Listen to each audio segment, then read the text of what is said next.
Good morning students.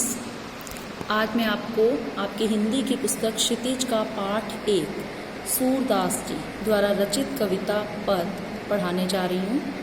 Open your books. Surdas ji का जन्म 1478 में हुआ। इनकी मृत्यु 1583 में हुई। देखो, भक्ति जो है वो दो तरह की होती है, सगुण और निर्गुण। सगुण भक्ति वो है जिसमें हम परमात्मा का रंग, रूप, आकार मानते हैं। मतलब हमने परमात्मा को जिसमें साकार रूप दे दिया कि हमारे परमात्मा का रंग भी है, रूप भी है, आकार भी है, वो है सगुण भक्ति। जैसे कि सूरदास जी, इन्होंने श्री कृष्ण जी की भक्ति की। तुलसीदास जी, इन्होंने श्री राम जी की भक्ति की। ऐसे बहुत सारे और कवि हुए हैं, बहुत सारे ऐसे भक्त हुए हैं जिन्होंने अपने परमात्मा को रंग, रूप, आकार प्रदान किया। तो ये है सगुण भक्ति। दूसरी तरह की भक्ति है निर्गुण भक्ति। निर्गुण जैसे कबीरदास जी, रैदास जी, मतलब जिसमें हम ये मानते हैं कि हमारे परमात्मा का कोई रंग नहीं, कोई रूप नहीं, कोई आकार नहीं, हमारा परमात्मा निराकार है। तो जितने भी हमारे गुरु हुए हैं, गुरु नानक देव जी, गुरु गोविंद सिंह जी, इन सब ने भी यही माना कि परमात्मा निराकार है, परमात्मा का कोई रंग नहीं, कोई रूप नहीं। तो ये सब थे निर्गुण भक्ति करने वाले। तो अब जो हमारा यहाँ टॉपिक है वो है मेन सूरदास जी। तो सूरदास जी ने जो भक्ति की है वो सगुण भक्ति की है, क्योंकि उन्होंने अपना परमात्मा श्री कृष्ण जी को माना है और उन्होंने माना है श्री कृष्ण का रंग, रूप, आकार। उन्होंने परमात्मा को साकार रूप प्रदान किया। तो सूरदास जी ने अपनी कविता जो पद है वो ब्रज भाषा में लिखी। इसमें उन्होंने श्री कृष्ण जी के प्रति अपने प्रेम भाव को प्रकट किया।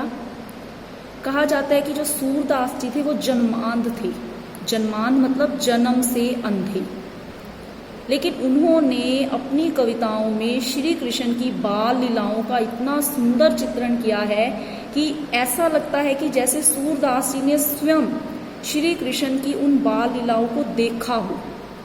तो जो हमारी कविता है सूरदास जी के पद, इसमें उस समय का वर्णन है जब श्री कृष्ण जी ब्रज को छोड़कर मथुरा आ जाते हैं और मथुरा के राजा बन जाते हैं।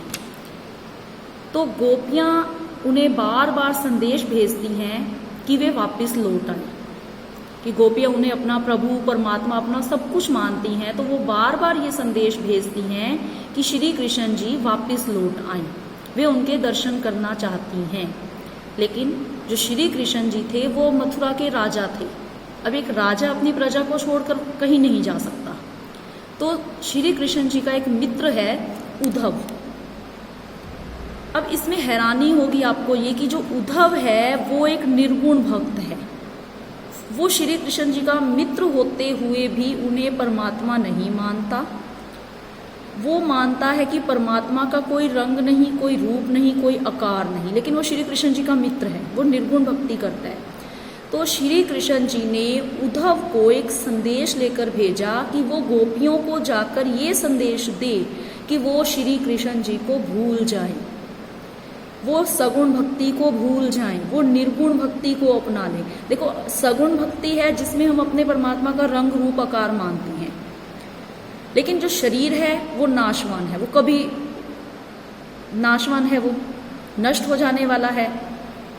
तो शरीर तो नष्ट होगा, तो हम निर्गुण भक्ति को अपनाएं। तो श्री कृष्ण जी ने ये संदेश भेजा उद्धव के हाथों कि गोपियों को जाकर समझाओ कि वो श्री कृष्ण को भूल जाएं। उद्धव ने ये कहा कि वो सगुण भक्ति को छोड़ दे और निर्गुण भक्ति को अपना ले। लेकिन जो गोपियां थी वो अपनी जिद पर अड़ी हुई थी कि वो निर्गुण भक्ति को नहीं अपनाएंगी, वो तो श्री कृष्ण जी को ही अपना सब कुछ मानती हैं। तो वो उद्धव पर ही व्यंग कसती हैं। व्यंग कसना क्या होता है? ताने देना, ताने कसना। तो उद्धव पर ही व्यंग कसती हैं कि उद्धव, हे उद्धव, तुम हो अत बड़ भागी। अति मतलब ज्यादा, बहुत ज्यादा। बड़ भागी, बड़े भाग्य वाला मतलब भाग्यशाली। तो उद्धव पर ताना कस रही हैं कि तुम तो बहुत भाग्यशाली हो, क्योंकि उद्धव जो था वो श्री कृष्ण के साथ रहता था, उनका मित्र था, उनके दरबार में रहता था, लेकिन उसके बावजूद भी वो श्री कृष्ण को परमात्मा नहीं मानता, वो निर्गुण भक्ति में लीन है।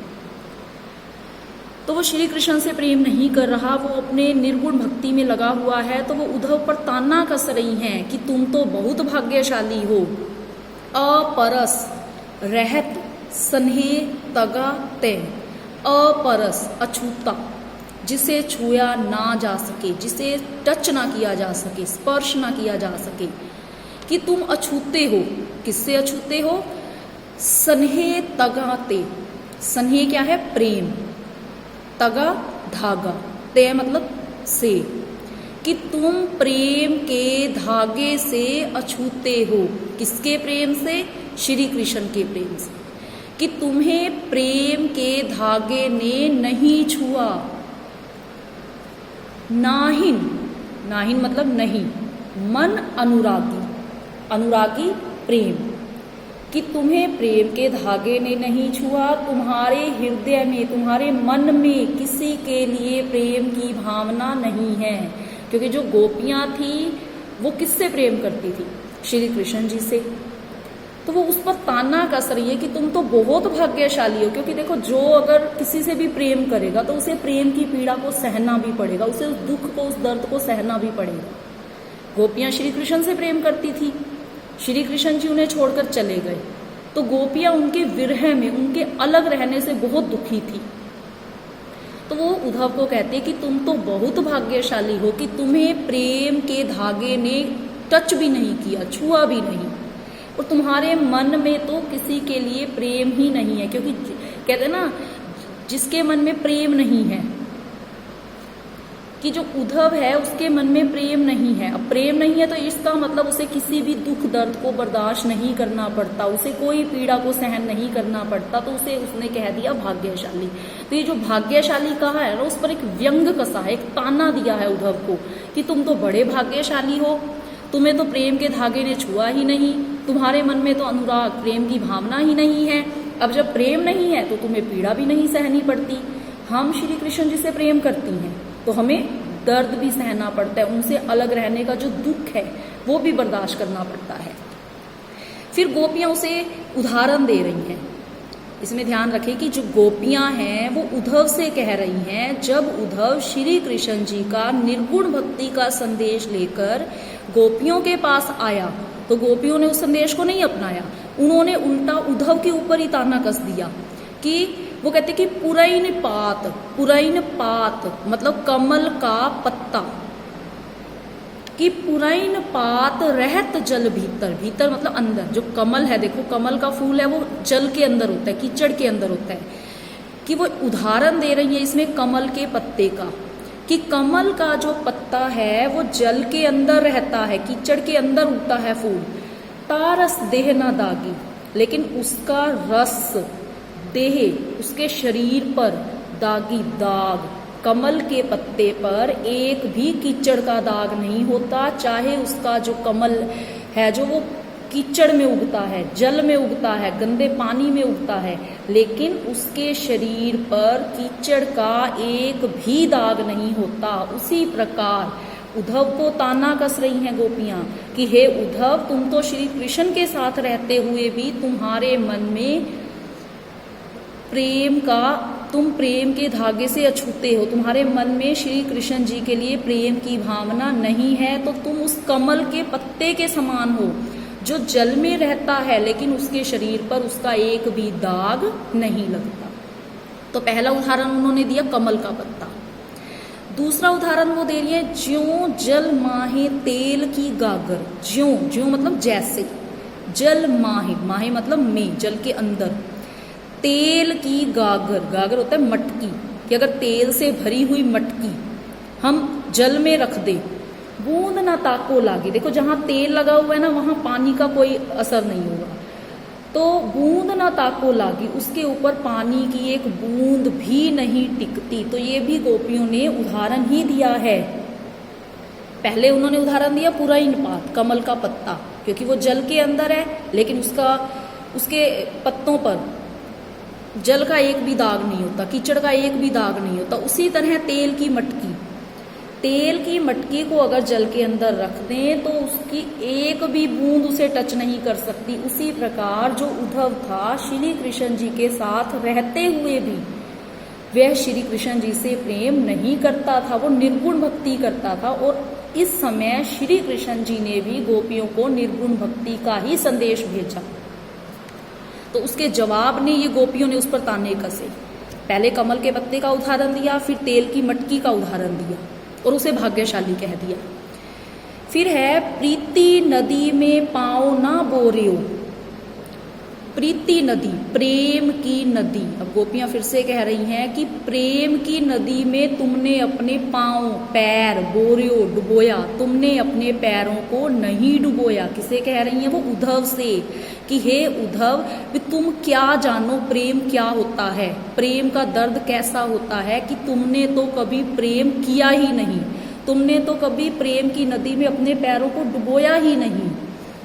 दृष्टि ना रूप परागी, दृष्टि नजर, रूप सौंदर्य सुंदरता, परागी मुग्ध होना, कि तुम्हारी जो दृष्टि है, तुम्हारी जो नजर है, वो तो किसी के भी रूप, किसी की भी सुंदरता को देखकर उसकी तरफ मुग्ध नहीं हुई, उसकी तरफ आकर्षित नहीं हुई, कि तुम क्या जानो प्रेम क्या होता है, क्योंकि तुमने तो कभी किसी से प्रेम नहीं किया, तुम्हारी नजर तो कभी किसी को देखकर उसकी तरफ आकर्षित नहीं हुई। सूरदास, अब इसमें जो सूरदास आ रहा है ये कवि के लिए आ रहा है, कि सूरदास कवि कहते हैं जो गोपियां हैं वो उद्धव से कह रही हैं कि तुमने तो कभी किसी से प्रेम ही नहीं किया, तुम भला उस प्रेम का दर्द क्या जानो, तुम वो अलग रहने का दुख क्या जानो। लेकिन वो कहते हैं कि अबला, अबला मतलब मजबूर, कि हे उद्धव हम तो मजबूर हैं। भोरी, भोरी मतलब भोली, कि हम तो भोली भाली स्त्रियां हैं, भोली भाली मजबूर स्त्रियां हैं। गुर चांटी ज्यों पाकी, गुर, गुर मतलब गुड़, चांटी मतलब चीटी, ज्यों जैसे, और पागी होता है चिपकना। अब देखो जो गुड़ है और चीटियां उस पर लिपटी रहती हैं, उससे चिपकी रहती हैं, तो इसमें गुड़ किसको कहा है? श्री कृष्ण जी को। और चीटी किसको कहा है? गोपियों ने स्वयं को। पागी होता है चिपकना, मतलब आकर्षित होना, क्योंकि जो चीटियां हैं वो गुड़ की तरफ आकर्षित होती हैं, मीठी चीज की तरफ आकर्षित होती हैं। तो इसमें उन्होंने एग्जाम्पल दे दिया कि हमारे लिए हमारे श्री कृष्ण गुड़ हैं और हम क्या हैं? चीटियां, कि हम तो उनकी तरफ आकर्षित हैं। कि हे उद्धव, अब जैसे चीटियां गुड़ की तरफ आकर्षित होती हैं, हम भी श्री कृष्ण से प्रेम करती हैं, हम भी उन पर मुग्ध हैं, उनकी तरफ आकर्षित हैं, तो हम उन्हें भूल नहीं सकती। तो इसमें उद्धव ने जब गोपियों को निर्गुण भक्ति का संदेश दिया तो उन्होंने उल्टा उस संदेश को नहीं अपनाया, बल्कि उसके बदले में उद्धव को ही भाग्यशाली कहकर उस पर ताने कसने शुरू कर दिए।